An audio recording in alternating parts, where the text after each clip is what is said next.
Au détour d'un entretien à Nice Matin, Guillaume de Tonquédec est revenu sur l'incroyable découverte du corps parfaitement conservé d'une de ses ancêtres, découverte qui aide beaucoup les scientifiques. Acteur parmi les plus demandés du cinéma français, Guillaume de Tonquédec alterne depuis plusieurs années entre grand écran, télévision et théâtre, où il enchaîne les rôles remarquables. Le comédien a même été césarisé pour son rôle de Claude Gatignolles dans le film Le Prénom, aux côtés de Patrick Bruel. En ce qui concerne son actualité, Guillaume de Tonquédec sera ce dimanche 8 janvier à Cannes-sur-Seine dans une comédie théâtrale contemporaine appelée Times Square. Le comédien va se glisser dans la peau de Matt Donovan, un professeur d'art dramatique passé de mode. À cette occasion, il a accordé une interview à Nice Matin dans laquelle il évoque un membre de sa famille qui a fait l'actualité bien après sa mort. Un ancêtre au service de la science en 2014, ce n'est pas Guillaume de Tonquédec qui faisait parler de lui, mais une de ses ancêtres, Louise de Kingo de Tonquédec.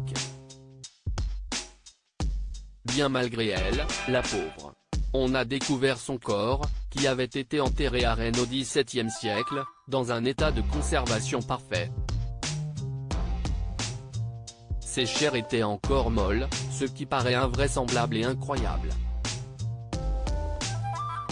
Comme elle était d'extraction noble, elle avait été enterrée dans un cercueil en étain. Il y avait très peu d'oxygène donc elle n'est pas entrée en décomposition.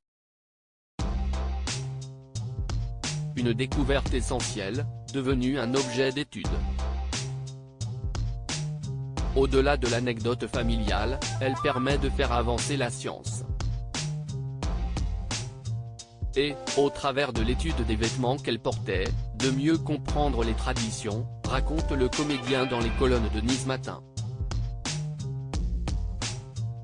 Qui est la femme de Guillaume de Tonquédec. Discret à propos de sa vie privée, le comédien s'était précédemment épanché sur sa rencontre avec sa femme, Christelle Marchal, dans une interview accordée au magazine Nous Deux. Quand je l'ai rencontrée, je ne savais plus comment je m'appelais, je savais juste que j'avais envie d'être tout le temps avec elle. Après le coup de foudre, la pluie a continué à tomber sur nous, et pour un Breton comme moi, la pluie n'est pas triste, si est-il la source de la vie, avait-il ainsi tendrement confié, précisant que depuis toutes ces années, son épouse, continue à irriguer, leur, amour.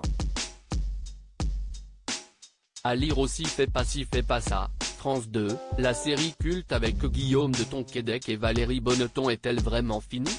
Article écrit en collaboration avec 6 médias.